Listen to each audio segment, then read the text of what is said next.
Là, ça fait une deuxième fois en à peu près un mois que je me fais convoquer dans le milieu de nulle part par Arnold. Première fois, on était à la cabane à sucre, on a rencontré Maxime avec son superbe Oural. Et puis là, on est dans un stationnement de centre d'achat. Puis là, il faut que je trouve Arnold parce que je me demande bien encore une fois, qu'est-ce qu'il me veut? Tu m'as retrouvé? Ben oui, mais deux fois en un mois, là, je commence à trouver ça intriguant, cette façon de faire. Là, c'est pas un stationnement de gravel, OK? C'est ce que tu aimes. Non, il n'y a pas de gravel ici. Je t'ai demandé de venir ici pour faire ce que tu aimes faire à ce temps-ci de l'année, au mois d'avril. Je sors de ma torpeur, on sort la moto, on commence à rouler. Oui, on commence à rouler, mais avant de commencer à rouler, on va parler un petit peu d'un truc qui te tient à cœur, c'est les pièges du printemps. Et l'autre chose, c'est on va en profiter pour faire un petit réchauffement d'avant-saison. Parle-moi de ça. On va s'approcher de la caméra. Regarde ce que j'ai pour toi. C'est pas des chapeaux de fête. Ou tu as une petite fête. Ou j'ai une petite tête. En tout cas, on n'ira pas là-dessus, ça va descendre de plus en plus le débat. Ouais.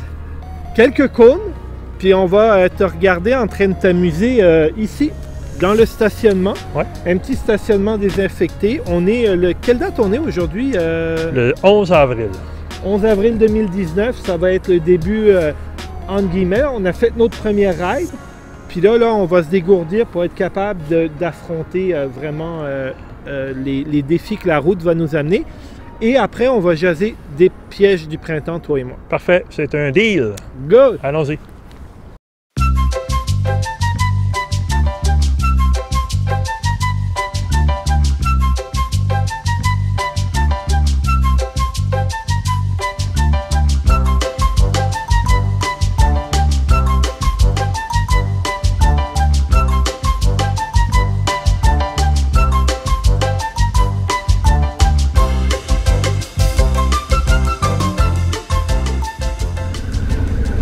Est-ce que tu penses que je t'ai mis ça trop difficile pour un début de saison?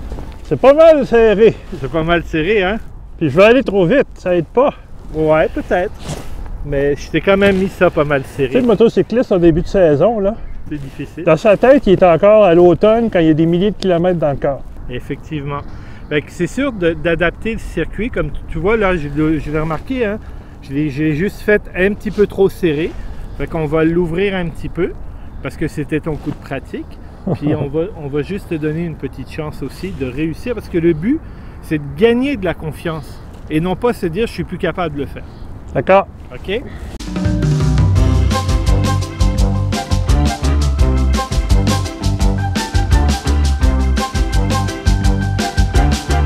Marc, 3 coups de pratique. Tu n'as pas touché un seul cône. Tu as fait la boîte avec le petit déhanchement. Tu as fait un beau freinage appuyé, rien d'extraordinaire, mais remise en forme, tu regardais au bon endroit, tu faisais le travail pour lequel tu étais venu aujourd'hui. C'est un beau début, on va te retrouver, on va te laisser continuer à te pratiquer. Je vais faire la même chose avec le Beluga? avec le Beluga, puis à ce moment-là, on se retrouve après pour parler des pièges du printemps.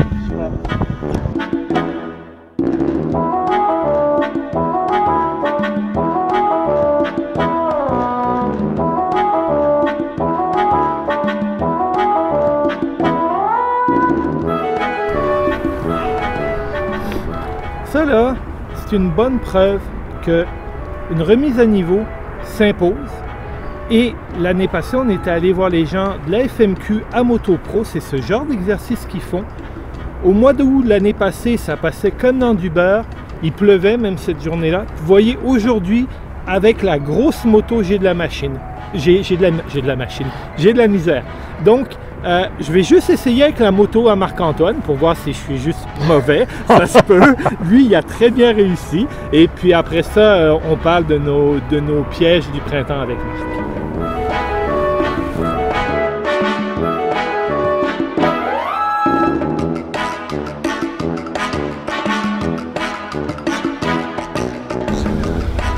Définitivement, on a besoin de pratique ici.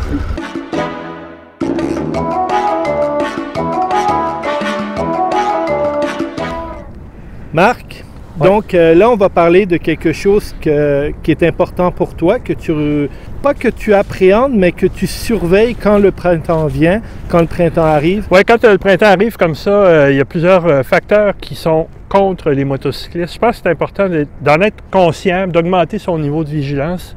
Puis un des premiers, en ce qui me concerne, c'est vraiment, au Québec, c'est assez marquant, les conditions de la route. On a des routes qui ont subi beaucoup de cycles de gel et de dégel. C'est dur sur le pavage, ça a créé des nids de poules, des fentes dans la chaussée. Pour entretenir les routes, on a déversé des tonnes de gravier, gravillon, sable, calcium, sel, tous ces produits-là qui s'accumulent sur la chaussée. C'est pas difficile de prendre un virage, un coin de rue. La roue d'en avant a juste à toucher à ces accumulations-là, puis on peut sentir le devant de la moto qui veut s'échapper. Alors, il faut être super vigilant à ce niveau-là. Ouais, les bords de route, les virages, ouais. Hein, beaucoup. Les nids de poules, comme tu dis, ils sont partout, ils sont nulle part, ils sont dans les trous d'eau, ils sont un peu partout. Donc oui, l'état de la chaussée, il faut être ultra vigilant. Ensuite, Marc, tu sais, les lisières goudronnées qu'ils mettent dans l'asphalte l'été, entre autres, ouais. Ben, l'été, ils sont glissants. Quand ils mouillent, ils sont glissants. Mais au printemps, ils subissent un petit peu l'effet inverse. L'été, ils ont généralement tendance à creuser. Et au printemps, ils ont tendance à gonfler. Et ils sont tout aussi glissants.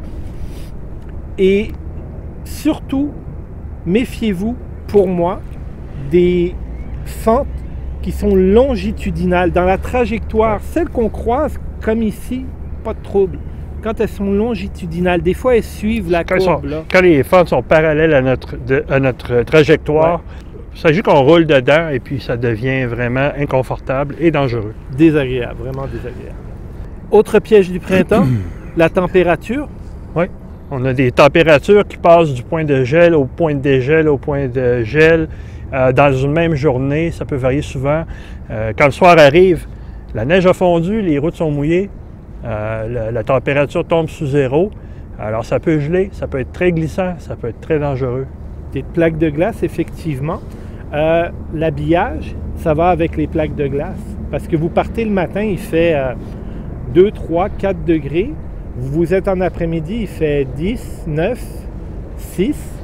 Puis vous revenez le soir, il fait moins 2. Puis là, ça fait 1h30 que vous gelez sur votre moto. Oui, les variations de température. Le soleil sort 5 minutes, on s'arrête, on ne bouge pas trop, il n'y a pas d'air, il n'y a pas de circulation d'air. Alors là, on a chaud. Ensuite, on roule, la chaleur s'évacue. Là, c'est l'effet inverse, on a froid. Alors, c'est à surveiller. Oui, la température et les conditions de la route en liées au gel. Pour ça, oui. Personnellement, ce que je vais faire, c'est que je vais un petit peu modifier mes trajectoires pour avoir dans les virages le moins d'angles possible. Moi qui aime ça, pencher les motos en général, ben, au temps vraiment qu'on est là, je vais essayer d'avoir des trajectoires vraiment beaucoup plus déployées pour éviter de trop pencher. Et je vais m'assurer que si je vois une plaque, ou ce que moi j'interprète pour une plaque de glace qui pourrait être juste de l'eau à 9-10 heures le soir, d'être capable de juste redresser la moto, passer ça droit, puis reprendre ma courbe par la suite. L'autre chose aussi, c'est que les journées ne sont pas encore très longues. À 7 heures, il commence à faire noir, les bestioles sortent. Ça peut être un réel danger d'avoir un chevreuil, d'avoir un cerf qui saute sur la route devant nous. Alors, une autre chose à prendre en considération. Ouais. Il y a quelque chose qu'on ne parle pas souvent. En tout cas, moi, je n'en ai pas entendu parler souvent, mais au printemps et à l'automne, très particulièrement, ça fait que le soleil, quand il se lève à l'horizon, va se maintenir assez bas, assez longtemps, et va nous aveugler pour de vrai. OK, c'est assez difficile à vous le démontrer. On se creusait un peu la tête avec Marc pour savoir comment on pourrait le faire. Mais en fait, ce que je fais, et je vais embarquer sur ta moto pour le dire, Marc. Vas-y. Quand je suis sur la moto, ici, et que c'est le matin ou le soir, si je vois mon ombre qui s'étire devant moi, si je la vois, comme là, elle est à peu près à 2 mètres, 2 mètres 50 de la moto, et il est quoi, 5 heures à peu près. À 7 heures ce soir, là, mon ombre, elle va être très loin parce que je risque d'avoir le soleil très bas dans le dos. Dites-vous que si vous voyez ça, là, il n'y a personne qui vous voit sur un croisement de rue. Prenez jamais pour acquis qu'il vous a vu parce qu'il vous a perdu dans le soleil. C'est garanti, vous voyez votre ombre. Donc, rendez-vous visible, que ce soit en mettant les lumières plus hautes, en zigzagant un peu à l'intérieur de la voie. Il y a des gens qui m'ont dit « Ah, c'est illégal de zigzaguer ». Ils ont tout à fait raison. Mais moi, devant le juge, je préfère être vivant pour y en parler que mort au croque-mort à la morgue. Donc, je prends des moyens pour qu'on me voit. Je ne fais pas le cave, je prends juste des moyens pour qu'on me voit.